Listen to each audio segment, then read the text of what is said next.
Hello. Air conditioner's running. I hope that's not too noisy. It's supposed to be the last unseasonably warm day before the temperature gets down to where it's supposed to be, which is 10 to 20 degrees cooler than it is. Weird October. Okay, so since last time, I started working on standardizing that jumpsuit pattern. I showed you the printout of my first effort at getting the pattern ready for other people to make. And the first time I made it, the torso ended up being just a little bit short. It wouldn't have been, it wouldn't have been a problem really for a doll, because a doll can't complain about having a wedgie all day, but I didn't like that fit. I didn't find it acceptable. And so that first one went to a live-bodied doll, since they have shorter torsos than Barbie bodies. And so this is the first jumpsuit with the elastic back and Velcro closure on the front.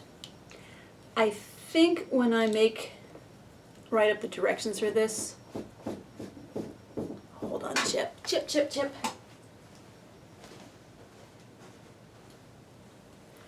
I will write the directions for, assuming you're going to put snaps as the closing, unless I can get the Velcro insert method to not need any weird little fiddly things. I don't mind when I'm sewing stuff. I have some of my own patterns that have the fiddly bits built in. Sorry, I have something stuck to my teeth. I had the fiddly bits built into my patterns because I can work around them. But if I'm making a pattern for other people to use, I'm not going to assume the other people have much experience sewing. So I'm going to try to reduce the fiddly bits as much as possible. So what I'm thinking is, like I said, that I will give the instructions, assuming that you're going to sew snaps on. I might make a video of me sewing, and I will show you how I insert the Velcro hook and loop tape in that. Hopefully I won't knock the tripod and record just around the spot of my desk for most of the time. So yeah, this is the first try of the standardized pattern. And so I made a quick change to lengthen the crotch area, hoping that will lengthen the entire torso depth. I will say, the size of this piece, this whole piece doesn't actually fit on a piece of paper. I have instructions to extend like 3/4 of an inch past where the end of the piece is. So lengthening the torso, I did not want to lengthen the whole pattern because I didn't have that much room to work in it.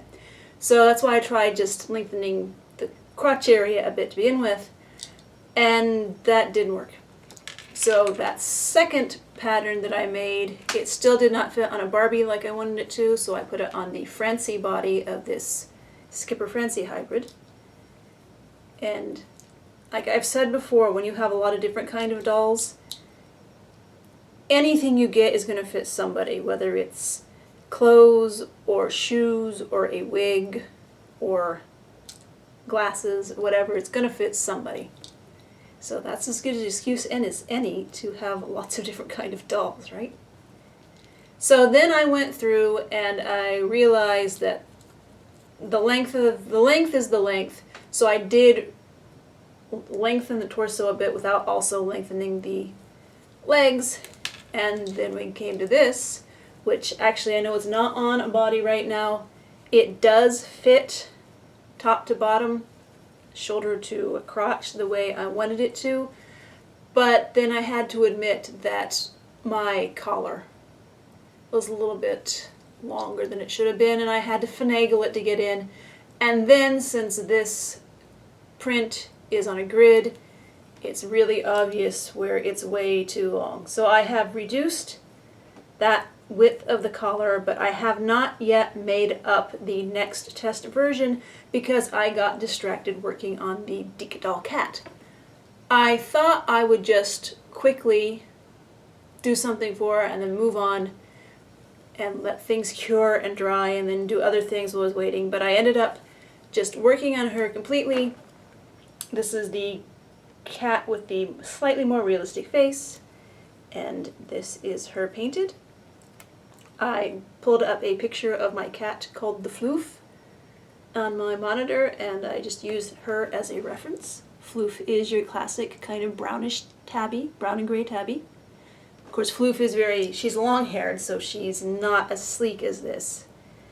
And she also is not as sweet. I mean, you know, I'm anthropomorphizing my cat. She is a sweet cat. She is a cat. But of all the cats I have, she's the one who, if you're going to imagine her as a person, would be looking at you and saying, really? So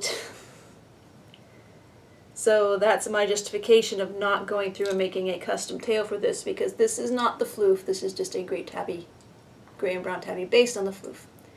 These are the eyes that she had when I got her in the trade. They are traditional craft style eyes, which they work just fine. The lashes and the Floof, the cat she's based on, does have long lashes for a cat.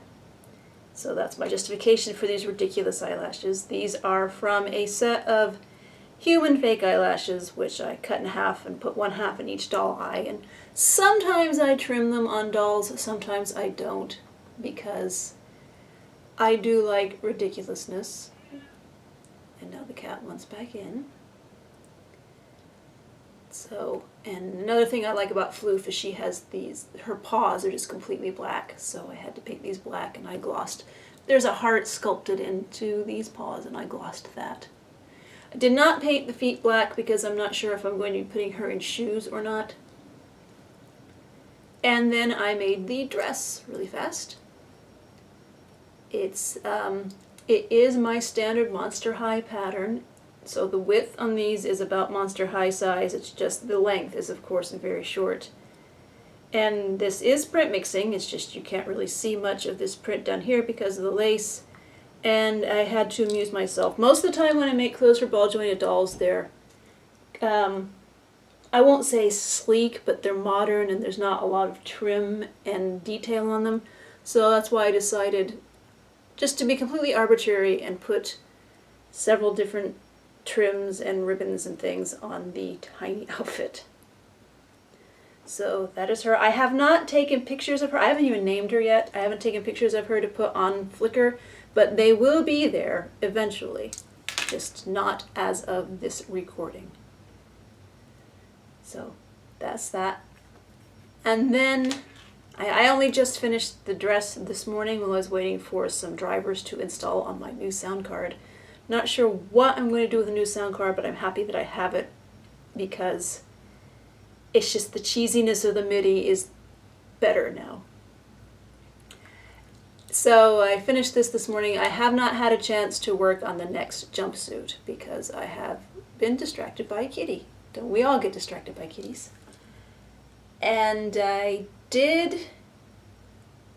Yesterday we had to go pick up a car that had been in the shop, and it was in the area near a thrift store that I don't usually get to go to. So since we were in two cars, I let the husband and the child go home in one car while I ran into the thrift store by myself, and I found dolls and cloth. Yes, I shouldn't, but I did. I'll start really quickly with the cloth. It's about 3 yards of this one. You can see it has a nice vintage style kitty and bunny with children print. And there's almost 3 yards of that. And that was 99 cents. I thought maybe they were going to say it's 99 cents per yard and measure it. No. 99 cents for almost 3 yards. Same for this, which again, more sort of retro vintage children, while not actually being a retro vintage print, if that makes sense. It's the turntable. Yeah, kids playing with the turntable, playing with the poodle. Let's see, I see Scotty. There's somebody playing with the kitten. Somebody sitting in a chair reading. And there's almost 3 yards of this. Since there's the same quantity of these and the same general theme, I almost wonder if this was somebody's project that never happened. And now it's going to be my project that might happen. And actually, next to them also for 99 cents was this one, which This has a little more potential to be used toward doll clothes, and this right at 2 yards. I don't know if it went with these two or not, because it's kind of the same general theme of colors. It could have. But this one, like I said, could be a good doll print. Could be a good print for a lot of things. I realize now that those are cherry blossoms. Maybe peach blossoms or plum blossoms. Something in the general rose family blossoms. So that's a nice 99¢. And then this one I thought was 99¢ until I got home and looked at the receipt and realized it was $2.99. But still, it's 2 yards of 60-inch, so that's quite a bit, and it is an IKEA print. Considering that there are no IKEAs anywhere near Nashville, somebody went out of their way to get this print. And at first I was a little irritated because I thought it was 99¢, and I didn't even think about the total being higher than it should have been until I got home. But still, it's about 10 yards of cloth and a handful of dolls for $10. I think I can live with that. I'm just not sure how. Because I think this would make a cute skirt, but not for me, because white clothes and me don't work. I'm kind of messy. So that's the cloth.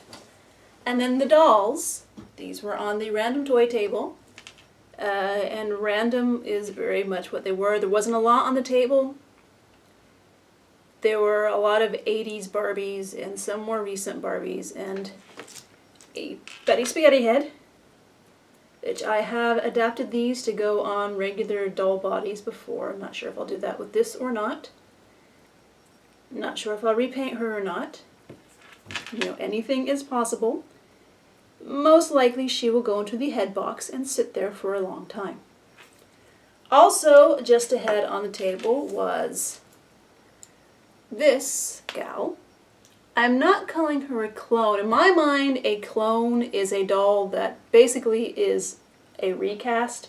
It is using a copy of the sculpt of an existing doll. Like, there are a lot of Barbie clones out there which are obviously reusing the Generation Girl sculpt. This one, as far as I know, was an original sculpt.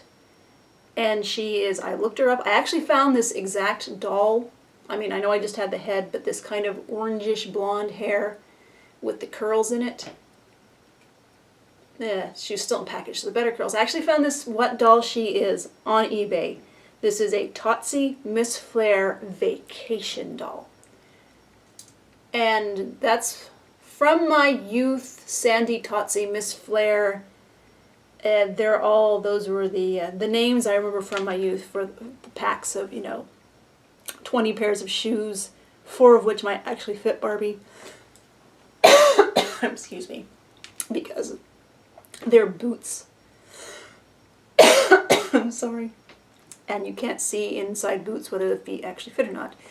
So, name from my youth, the Sandy, Totsie, Miss Flair, and also a face from my youth of the Barbie knockoff but not clone dolls is this gal, who, this is a Shillman mini mod. I'm pretty sure she had other names besides mini mod, but the fact that this one has a twist and turn waist and actually bendy legs and is fairly solid. I mean, she's not as hefty as a mod Barbie, but she's hefty for a knockoff doll, clone doll.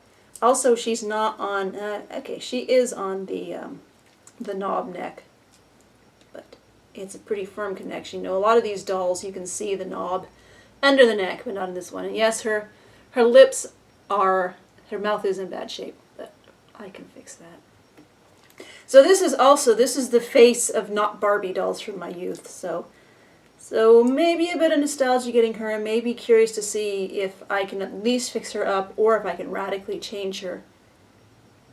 I'm not sure. Her hair is actually in pretty good shape.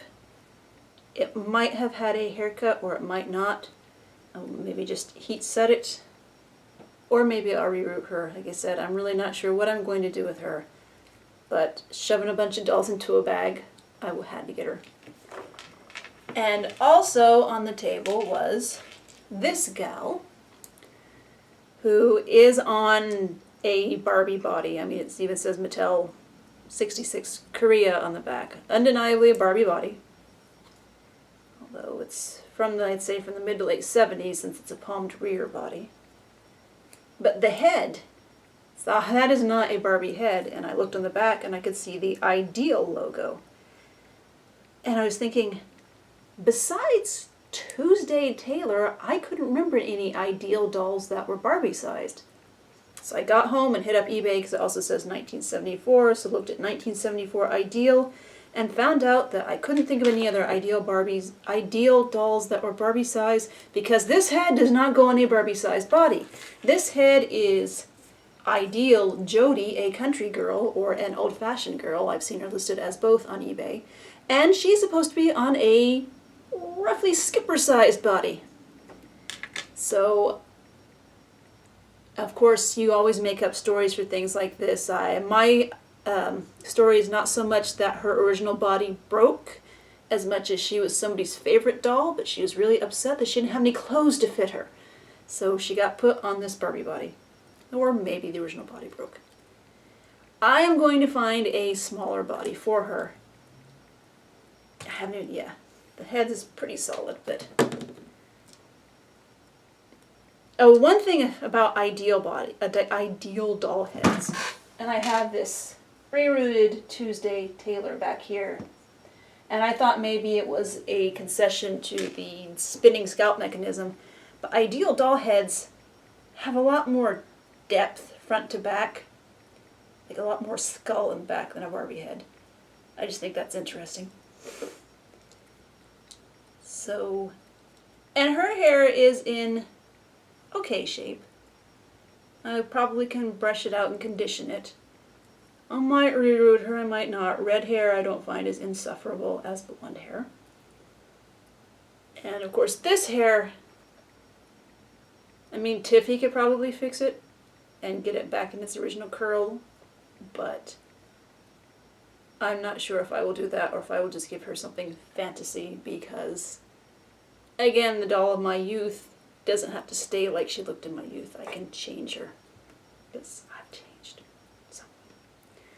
And the other doll I grabbed off the table was an Esmeralda, because I am realizing that I think I am over my objection to celebrity and character-faced dolls, because, you know, I have those Mattel Brandy dolls who are adorable, and I have the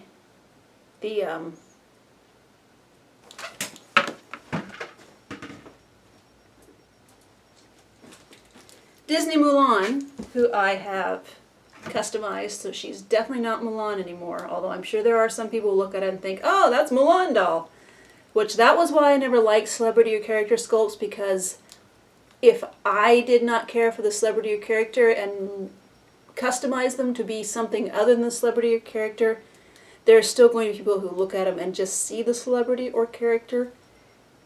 But I'm over that. I think I'm getting over that now, so I find myself acquiring more and more celebrity or character dolls to customize into something completely different.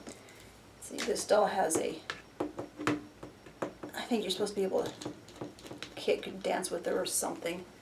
Some weird stuff going on with her leg joints.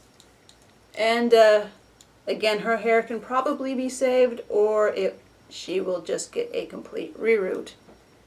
I haven't decided. Should probably go into my head box for a while I make that decision. Also on the random toy table, it was knotted up and it had a few little bits of plastic melted to it.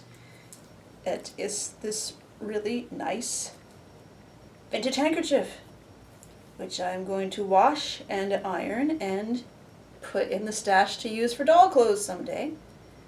Like I said, there were little bits of orange plastic. Oh, it was probably candy stuck to it.